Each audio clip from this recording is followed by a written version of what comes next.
Thank you very much, Grace. So first off, I actually want to ask to get your hands together for Grace because she's doing a great job as an MC here on the track. So thank you, Grace. So welcome everybody to my talk, my tale about continuous delivery. So what is continuous delivery? You have plenty of definitions. Each and every one of you in the room probably has his own definition of continuous delivery. So I picked one by Martin Fowler. Everybody knows Martin Fowler, of course, I think. So he says continuous delivery is a software development discipline where you build software in such a way that the software can be released to production at any time. It's not like it should be released to production at any time, but that the possibility is there. So, and I'm going to talk a bit about CI, CD, and what this meant for Atlassian, and how we implemented this. So, why should we be doing CD? Is it only for unicorn companies, or only for Googles and Facebooks? No, it's for everybody. And it's to help you get out of some emotional roller coaster. So, who here loves roller coasters? Okay. Who here loves a roller coaster every single day of your life? Every hour of every single day of your life? Nobody, come on. Okay, no. So that's how it feels if you do CD, CI, without any tooling. If you have to manually release every single day, for example, that's crazy. And then we talk about the emotional cycle of manual delivery. And it feels like a roller coaster. You start at the plateau of oblivion. You're like, I'm working towards my release, I'm coding, I'm having fun with my colleagues, I'm playing a ping pong game, if you have a ping pong table, whatever. And yeah, there's a target ship date. We'll get there eventually. Suddenly the ship date is there, and you're not done. So you'll have the cliff of urgency. Oh no, my God, we have to work late and weekends, and then whew, it's out. We have released, and now we're happy, and we have a peak of jubilation, and we have a release party, and then it's back to the value of complacency. This is nice if you only do it like twice a year. But if you want to release frequently, or daily, or whatever, this is going to be crazy. So this is actually still my old slides, so this gets like this, whatever. Faster, faster, faster, and you're going to be crazy. We want to make this obsolete. We want to remove it totally. So what did we do at Atlassian? What did we start doing? Well, we're agile, so we took a good look at what we were doing. We did a retrospective, and we took a look at our tooling. And we started with BitBucket. We were like, okay, let's put all of our code in a single location. Let's put it all in Git. Let's put it all in BitBucket Server and BitBucket Cloud. So it's actually 2 locations, but still. And then it gave us all the advantages of, well, we have an enterprise-level hosting. We can host it all. We know where it is. We can branch it. So who here is actually using branches? Wonderful. So you have feature branches, you have hotfix branches, you have bugfix branches, you have I don't know which kind of branches, whatever. But those branches allow you to keep your code separate. So you can be working on a feature branch and you're not going to impact anybody else. But if you want, you can deliver this feature branch really, really fast. So that's a bit already CI/CD. And you can pull it. So you can host it, branch it, pull it in BitBucket. So you use pull requests. Who here uses pull requests? Okay. Who uses approvers in the pull requests? Great. So you can have, like, check out the code, you can review it, people should approve it, you can have actually even build requirements for your approvals before you can merge, and then you can simply merge it back. And because you know you're working on your feature branch, it's small changes of code, it's not like 10,000 lines of code you changed, you should normally not have any merge conflicts. And if you have them, you pull your master into your feature branch first, solve them, and then you pull it back. So that's the first step. So now we can manage our code, we can manage the different code, we can map the code on our different issues, on our features, on our hotfixes, on our bug fixes. But that's not CI, that's not CD. So we took a next step. We went to Bamboo, and we started using build plans. So yeah, I'm talking about Bamboo because, well, it's our tool, but you can use Jenkins or any other build server. And we use build plans to automate the actual build and the actual testing of our code. So I used to be a Java developer. I used to build Ant scripts and then run code manually and run tests manually, and it took a long time, and then I had to fix it. So I didn't like it. So in Bamboo, it's all automated. I get my results. It's easy, it's simple. I get my feedback, and if it fails, I can directly see which test failed or which build failed. So, but if you're working with all of those branches, so you have like feature branches, you have hotfix branches, you have maybe release candidate branches, developer branches, it's going to be tricky. And also, if you have to build plan and you don't want to go to Bamboo and every time click on start the build. No, you want to have it triggered on commit. So again, we automated it, so every commit triggers a build plan, triggers a build. And we have a build per branch. So we use plan branches in Bamboo, which allowed us to create a master build plan, and then automatically for every new branch we discover within our repository, we create a copy of this build plan, and it will run against the code in this branch. So if you commit to a feature branch, it will run all your tests. It will run your entire suite if you want, and give you results back specifically for your feature branch. And you will see these results also in your BitBucket server, in Jira, so you can always see what's the impact of my code on our tests. And you don't have to manually create different build plans for each of your branches. And there's more. You can actually merge those branches automatically back together using Bamboo. So we have two merging options. One is called branch updater, which is the one I mostly use. And it's actually allowing my feature branches to be always up to date with my master branch by simply, anytime when there's a commit on master, they will automatically merge this commit onto my feature branch, run a build, I'll get the test results, and I'll see, okay, my feature branch is still up to date, I haven't broken anything yet, and when I'm going to do pull requests to get my feature branch into master, I know it will be successful. The other one is called Gatekeeper, and that actually allows me to, if I have a feature branch and it's a successful build, it will automatically be merged into another branch. This could be master, this could be a developer branch, whatever you choose. So this allows me to work locally, do some commits, then push it to the repository, and it's automatically gone, if it's a successful build. But of course, then you really need to trust your tests. So write those tests first. And then, okay, now we have our code repository, we have our CI, because we get continuous information, we get continuous integration, we're doing continuous testing on all of our branches. We can update them, those kind of things. So we're almost there, but we're not delivering yet. We're not being able to deliver automatically whenever we want, whatever we want.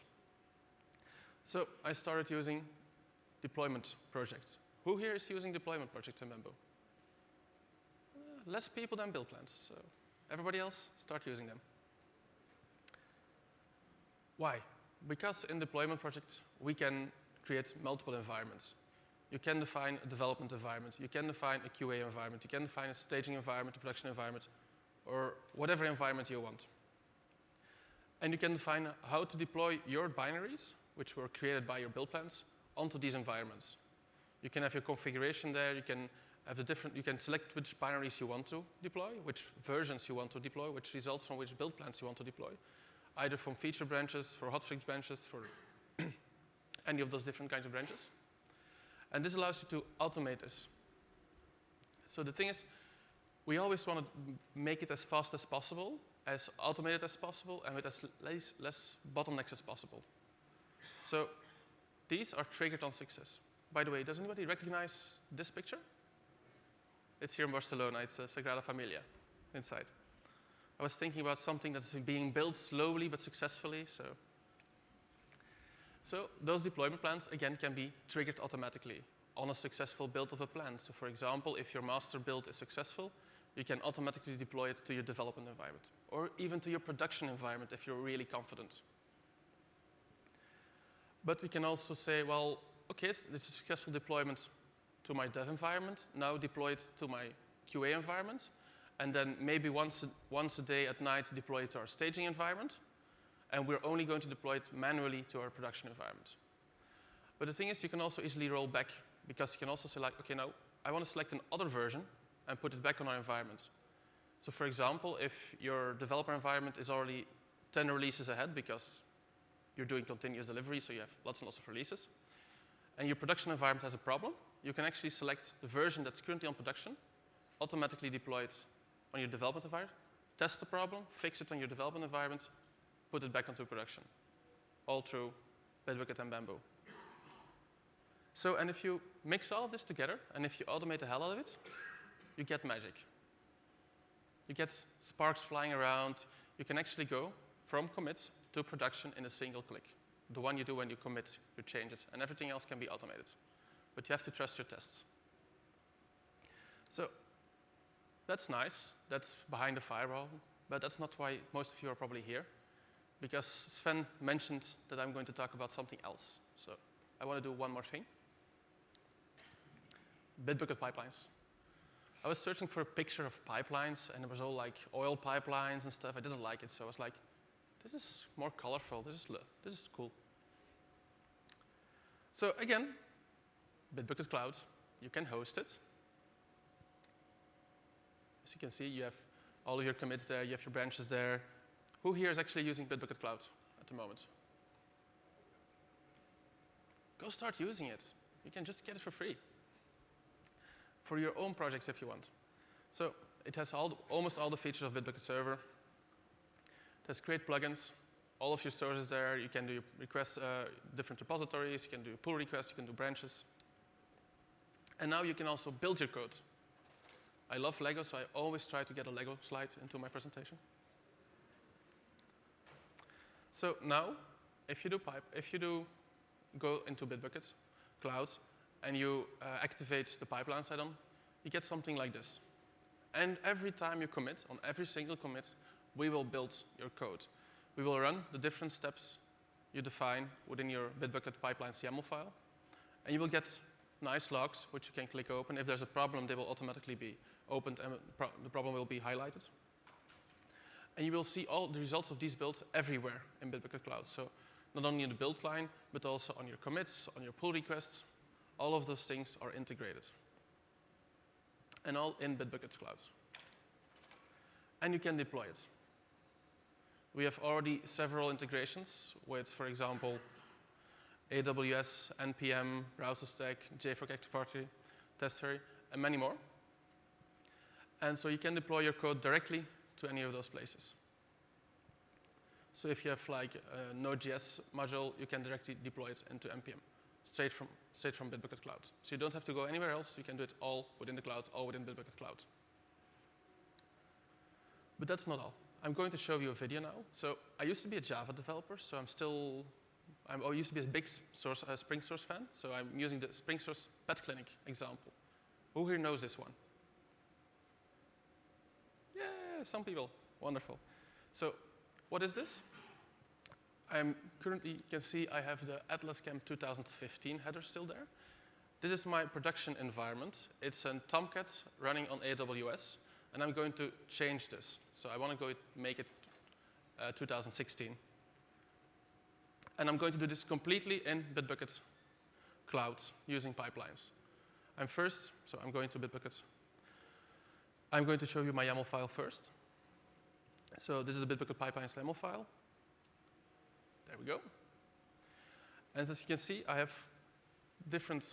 a default build. I have my branches. So I have a master build, which does a couple of steps, and which will deploy to a production URL.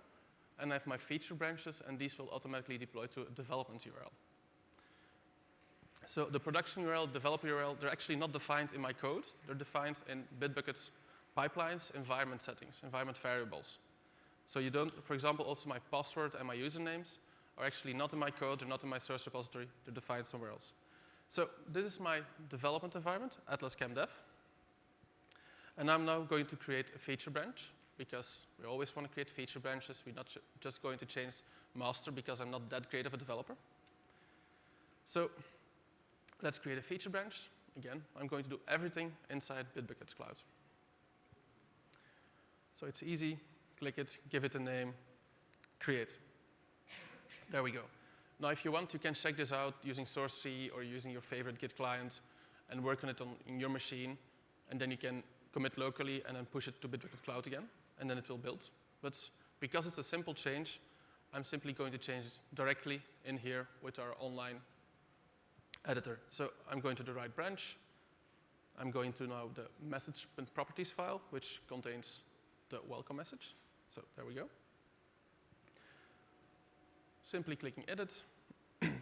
I'm going to change from 2015 to 2016. This is hardcore coding. Really, this is really, really difficult for me. No. Let's commit it. And then as soon as we commit this, a build will start. So there we go. I'm not going to create a pull request yet. So that's it. It's committed. Now we go to pipelines, and we'll see that a build is currently already running for it. So it's automatically, and we can see it's setting up our Docker image. So you can use Docker images. Any public available Docker image you can use in pipelines. We just pull them in, we deploy them, and then we start running your code on the image. So if you ever own Docker images, this is really easy.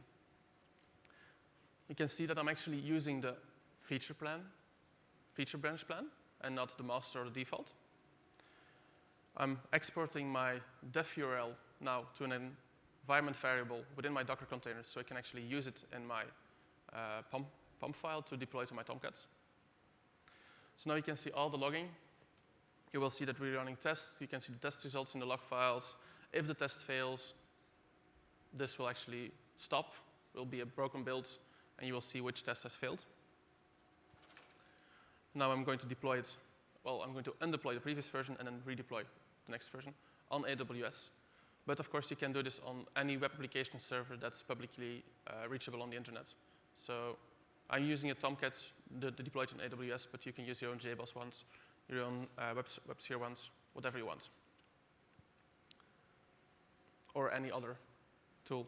If it's available, if you can reach it from the internet, you can reach it from BitBucket pipelines. And you can deploy to it, you can do stuff on it. So as you can see, it's sometimes pulling in code. And there we go. We have a successful build. So now we should be able to go to our, let's first check our production environment.